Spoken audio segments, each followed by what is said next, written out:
Hello, everyone, and welcome to today's post-launch briefing for the Orb-2 mission to the International Space Station. Orbital Science's Cygnus cargo spacecraft is on its way to the space station. The Antares rocket lifted off today at 12:52 p.m. Eastern Time from the Mid-Atlantic Regional Spaceport's Launchpad 0A here at NASA's Wallops Flight Facility in Virginia. Cygnus is scheduled to arrive to the space station Wednesday morning. Here to talk about today's launch are William Gerstenmaier, NASA's Associate Administrator for Human Exploration and Operations, and Frank Culbertson, Executive Vice President of Orbital Sciences. For those of you watching on TV or through the web, we'll take questions from social media. To get those questions to us, you can use the hashtag AskNASA. And let's start with you, Bill. Okay. Thanks, Rachel.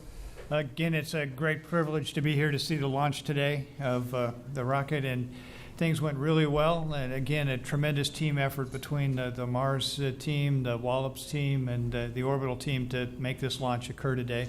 The countdown was extremely smooth, went very well. Again, I think that shows the team's preparation of getting everything ready, and all the ground equipment worked extremely well. The range went really well. The weather was good, and just a tremendous launch. We're looking forward to the cargo getting to the space station. There's a lot of experiments that are going up for the crew, as well as some needed equipment, and then lots of food for the crew. So this will be great to see this equipment get on orbit, and it's great to see this team come together and work, and congratulations to Orbital and the whole team down here for just a wonderful launch today. Frank? That's all, Bill? That's it. Okay.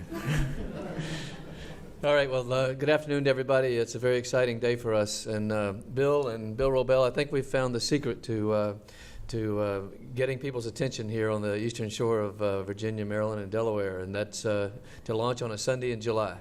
And I bet you have never had a traffic jam on a Sunday in Chincoteague. And there's a lot of traffic out there right now. And in fact, just looking at the number of rookie reporters we have here in the room, I have never seen this room so jam full. And so I appreciate everybody coming to watch this, because spaceflight is exciting, and it's a great thing to experience. It's a great thing to be a part of. It's also a great thing to take your kids and family members to see, because it's inspiring to see what U.S. and international ingenuity, innovation, and engineering can do. And we've done some great things, and today was an example of one of those. It took a lot of effort for people to pull this off. We worked a lot of problems over the last couple of months that had to be resolved, and even today, as we were working through the countdown, small things came up and people had to figure them out. Sometimes we had a procedure for it. Sometimes we had to say, we've never done this before, but we'll figure it out and we'll get it fixed, and we did. Between the teams that are involved, as Bill said, Mars, the Wallops team, our Orbital team, several business units involved there, led by David Thompson, our CEO. It's been a really proud day for us to be able to pull this off. We had things like a couple of sailboats that tried to get into the area, and the Coast Guard went out to try to turn them around. And one of them didn't want to turn around. I don't think they believed them, but we finally saw the little Vector go a 180 like that. Maybe they threatened them with something. I don't know. But anyway, they cleared the range, and we proceeded, and we launched exactly on time as was planned. We've got a brief video here to show you some of the highlights of the final seconds of the countdown and the liftoff of Antares, and I think it's showing now. You can see the rocket on the pad. Right before ignition, we inundate the flame trench with water to protect it and to protect the surrounding hardware. The rocket comes off the pad. Majestic is the way Mr. Thompson describes it. Slow is what I say, but I just like to see it clear the ground and get going. But it is majestic, and it's a beautiful sight to see it lift off into the atmosphere. We did have some clouds at medium levels that kind of obscured it for people trying to watch it today, but we had good instrumentation, and everything looked great in the first stage. We burned the first stage for almost 4 minutes. Everything was, as you heard from Kurt Eberle, nominal as we climbed into the sky. The first stage was powered by 2 AJ-26 engines provided to us by Aerojet Corporation, Aerojet Rocketdyne Corporation, and they performed flawlessly. The first stage itself is built by Yuzhnoye Yuzhmash in Ukraine, and one of our international partners, and it also performed very well. Once we reached, and that didn't really happen, once we reached the end of the first stage, is that all of it? That's it. Oh. Once we burned all that fuel, we separated between the first and second stage. The second stage, powered by an ATK Castor 30 engine, ignited a few seconds later and then took us all the way into orbit. And it also performed flawlessly and put us right on the right trajectory. We ended up with about a 284 by 190 kilometer orbit. That's the perigee and apogee. And that allows us to stay in orbit long enough to do a couple of burns to refine that orbit so that we can begin the chase to catch up with the International Space Station and rendezvous with it. We have completed the first burn. We have another one coming up before too long. We've deployed the solar arrays, both of which locked into place, and we're getting full power. And all those systems on the spacecraft are operating nominally and as we expect them to. So we're very excited about the fact that we're in orbit and we're headed to the station. We've got over 1,600 kilograms of cargo. As Bill said, it's a combination of experiments, food, clothing, general supplies for the crew. A lot of student experiments on board, a lot of CubeSats for various organizations, including universities and other academic organizations. And so we're very excited to be able to contribute to the continuing research on the station, as well as spreading the ability to conduct research to various citizens around the world, not just Americans. It's a great opportunity for the company. We're very proud to do that, and we're really looking forward to the rendezvous, which will occur Wednesday morning.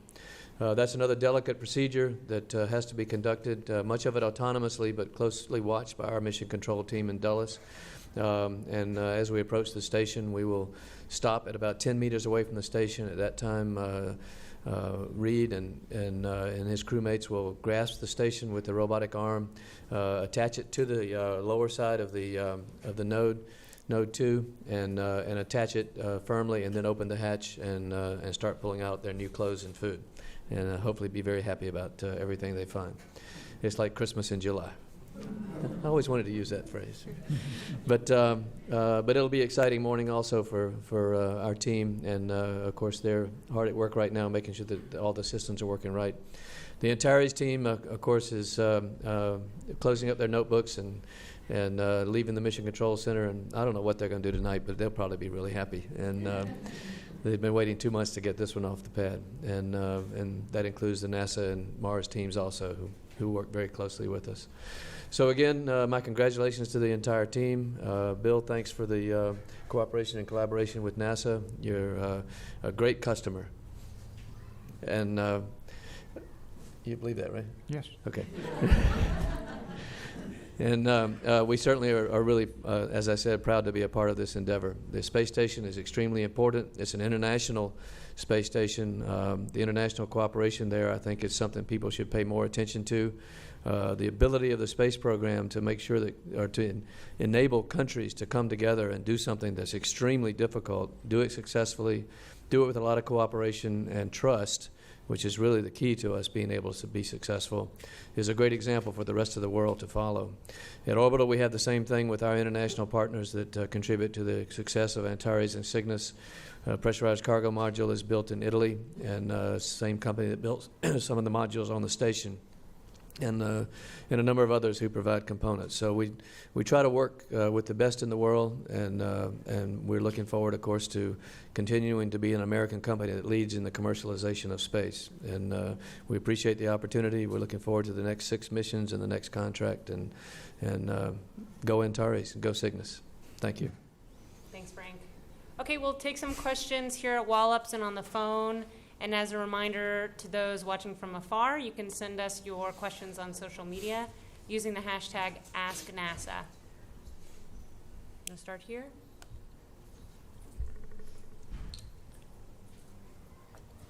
Thank you. Ken Kramer for Universe Today. Talking about contracts and the future. Frank, last time you were thinking that the space station could be extended a few decades. I'd like to ask Bill, what's your perspective? Can you philosophize a little bit about extending the space station and the importance of these cargo missions, and also the next step with the contracts? Tell us what's going on, when you're gonna do that, how many companies might be involved. Thank you. Okay, sure.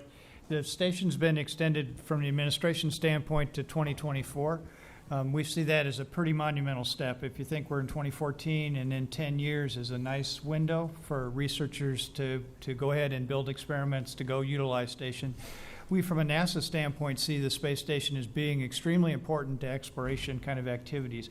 As you think about going beyond low Earth orbit and you want to go out to Mars kind of distances, what a great platform to learn about microgravity, and that's the space station. So you can learn how the human body operates for extended period of time. Next year we'll do the 1 year increment with 2 of our crew members on board station for 1 year, so we'll get the chance to see that if there's anything that happens with the human body that changes beyond 6 months. We have a lot of experience at 6 months.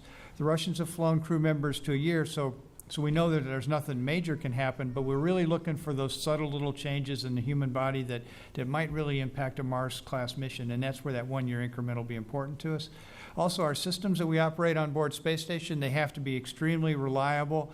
You know, with station, we have to repair a lot of components fairly regularly. There's a lot of critical components that are actually on this Cygnus that's going up today that are important to go change out. And when you go to Mars, you've really committed yourself that those components, everything you need really needs to be with you as you go. So to get a chance to experiment on long life, high reliability components is another real strong aspect for station. So again, we're going to utilize station as much as we can during these next 10 years.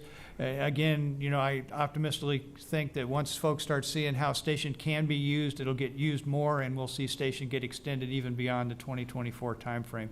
You know, we're putting in place some of the contracts for that. We got the commercial crew transportation contract that we're working, you know, we're trying to award sometime in August, September timeframe. That's been our normal schedule. We'll select 1 or more contractors for that crew contract.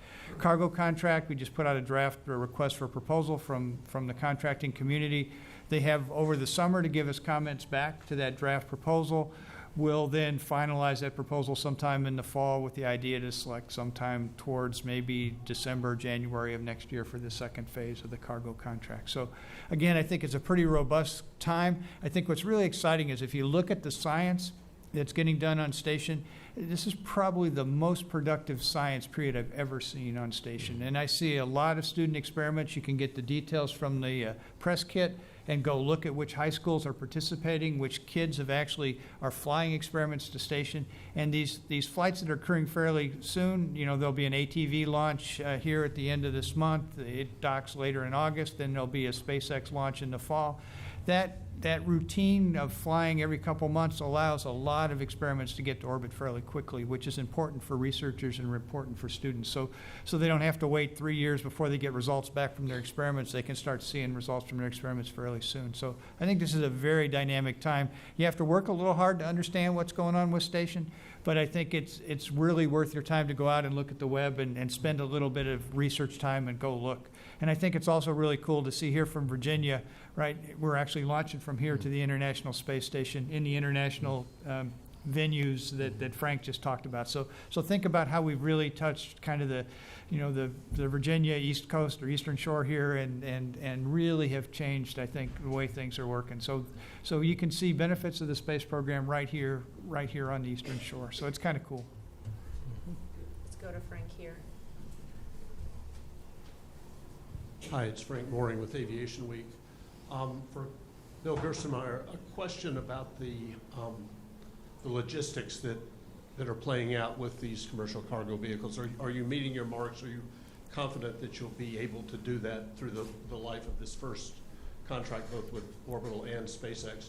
And then for Frank, I wonder if you could tell us a little bit about the upgrades that you have planned for the Cygnus cargo vehicle. When you're going to start bringing those on board. Sure. Again, you know, I think we kind of planned that it might take a little while to get some of these cargo vehicles established. You know, it's not easy launching a vehicle to space. There's, you know, even though the vehicle is ready and fully designed to get into kind of a cadence or routine of launching regularly, it doesn't happen quite as easy as you think. And you've seen that occur. Frank talked about his team, you know, working a couple months extra from when they were originally going to go plan. You know, the test stand problem really challenged the team to go look and make sure that we're really safe to go fly and move forward. We had enough margin on station that it was okay. We have enough vehicles between SpaceX and ATV and Orbital that we're okay. I tell you, I can breathe kind of a sigh of relief with this flight. There was definitely some food and some other things that the crew needed. There's also some components for the Japanese module that are important.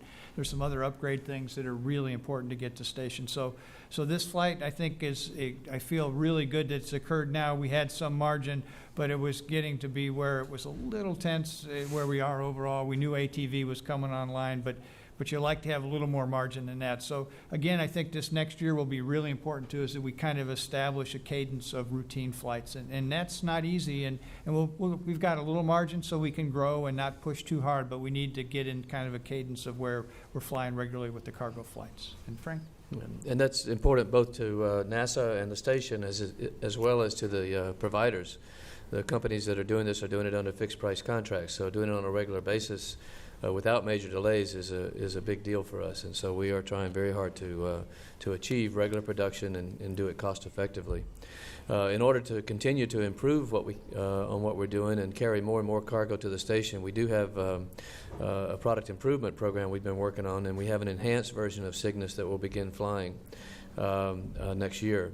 We're actually upgrading the Antares on the next mission, and we'll be able to carry an additional 500 kilograms of cargo on that one. It's still the standard size PCM, so we won't be able to take full advantage of all that performance. But on the following mission, Orb 4, we'll have a pressurized cargo module that's a meter longer, and will carry about 700 kilograms more than the current system. And we have some additional changes, such as new solar arrays, some different radios, lighter weight components, all adding up to increased performance and higher cargo capability for the station over the remainder of the contract. And yes, we will be able to meet our 20-ton goal over the 8 missions. Let's go to Marcia. Marcia Smith, SpacePolicyOnline.com. Following up on Frank's question, I'm curious, I think, is this the last ATV flight that's going up? How many Dragon and or Cygnus flights does it take to equal an ATV flight? I'm curious what this means for the flight rate in the long-term future when there won't be any more ATVs, and how many HTVs are left? Yeah, this is the last ATV, and I'll have to go check on the HTVs, but there's roughly, I think, about 4 left on the HTV line. We're still negotiating with the Japanese on those. And again, it depends which version of Cygnus you take. If you take the enhanced Cygnus that Frank talked about next year, it's roughly maybe 2.5, I believe, Cygnus kind of vehicles to equal what's in an ATV. What's unique about ATV is it can carry a lot of fluids. It can carry water. It also carries propellant for the Russians to refuel their system. HTV is unique in the fact that it carries some external cargo, a little bit like the Dragon does. So we have a nice mixture between all these. And so when we looked at it, there wasn't really a big need for the unique capabilities of ATV, so this was the right time to phase out ATV. And so this will be the last flight of ATV, and then we'll continue to fly HTVs and Cygnus and SpaceX Dragons. Let's do one more here in the room, and then we'll go to the phone. Could you tell me the fate of the first stage rocket? I know it goes into the ocean, but how far downrange? And does it just land ballistically, or are there parachutes to slow it? And secondly, does the second stage remain attached to the payload until it returns? The first stage does return, or does land in the Atlantic ballistically. We clear the range to make sure that people are in fact clear of that area before it comes in, and that's one of the things we have to watch during the launch countdown. I don't remember exactly how far downrange. Yeah, however far that is, near Bermuda, but not very near Bermuda, but kind of that distance. And then the second stage, once it separates from the Cygnus spacecraft, remains in orbit for a certain amount of time, and then it'll re-enter destructively, usually within a few weeks. But we make sure that anything we put into orbit that is going to be there for any length of time is not going to stay on orbit. It's going to return so that we don't have an orbital debris issue. Okay, let's take a couple from the phone. I think we have first up Bill Harwood with CBS News. Go ahead, Bill. Yes, Thank you, Rachel. One for Mr. Gerstenmaier, if I can. When you were saying a minute ago, things were a little bit tense from a supply standpoint. I was under the impression you guys wouldn't hit your 45-day countdown timer until August, and that with ATV and Progress coming up here pretty soon, you guys are pretty fat on supplies. Am I missing something there? I just want to make sure I understand how to characterize it. Thanks. You know, I mean, again, from a requirement standpoint, we had the right skip cycles protected, and we had time until the fall. But I guess kind of from a pragmatic warrior standpoint, even though we had till the fall, knowing the problems we had with some of the test stand things, some of the challenges we've been working on the other side, and then also the French Guiana gets kind of jammed up with a lot of commercial flights on the European side. You could see all that margin evaporate pretty quick. So if I wanted to worry a little bit, right, I could definitely worry myself into wanting to get a little more margin. So we didn't really have any problem till the fall, so probably overstepped a little bit by saying I was concerned, but I will tell you that there were enough things there that when I add them all up, it was a time that you want to make sure that you're really ready to go fly. You don't pass up an opportunity lightly. It is rockets, not airlines. And Bill, do you have a follow-up question? He's thinking. No. Okay, let's go here in the middle. And then we'll take a couple from social media. Hi, my name is John from Countdown Today. Antares Cygnus was named for astronaut Janet Voss. Who names each spacecraft before their flight? The executive team at Orbital picks the name for each spacecraft, and we have not announced the name for the next one yet. Okay, let's take a couple from social media.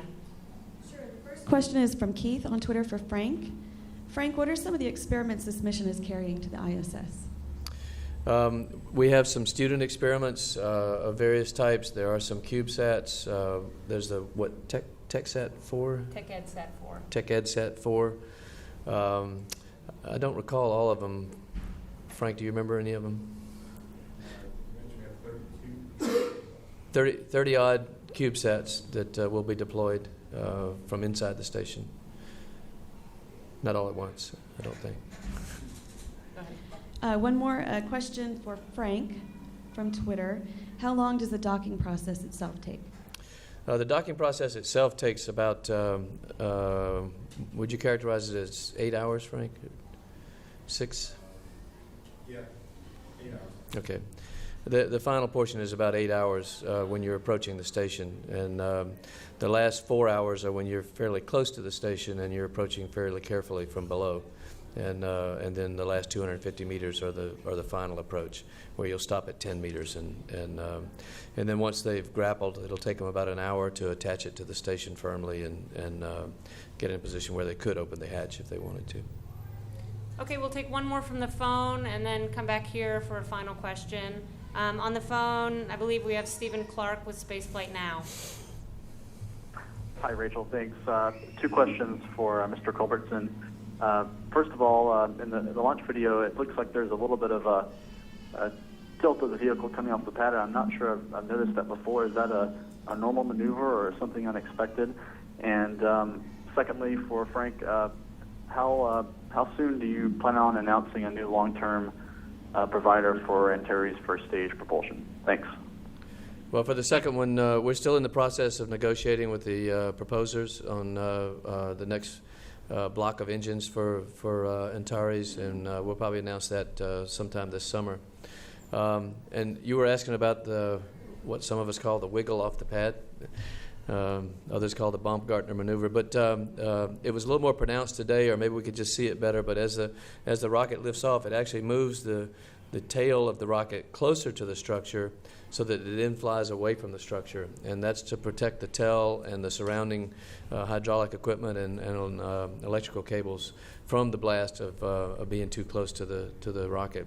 It's only a degree or so, but it is sometimes visible depending on the viewing angle. Yes, it is a heart stopper when you see it and you don't expect it, but it was all as it should have been. One more here. Let's go in the front here. How soon before we see a private company put a man or a woman up into space? You'll have to ask Mr. Gerstenmaier that. Okay. Well, we've been kind of planning for late 2017, probably December 2017 from the U.S. from a NASA commercial crew standpoint. That's what our request for proposal is asked for from our providers, and we believe that's achievable. Not from Wallops. Yeah. And if you're asking about other commercial passengers going into space, you'll have to ask those companies how they're doing. Yep.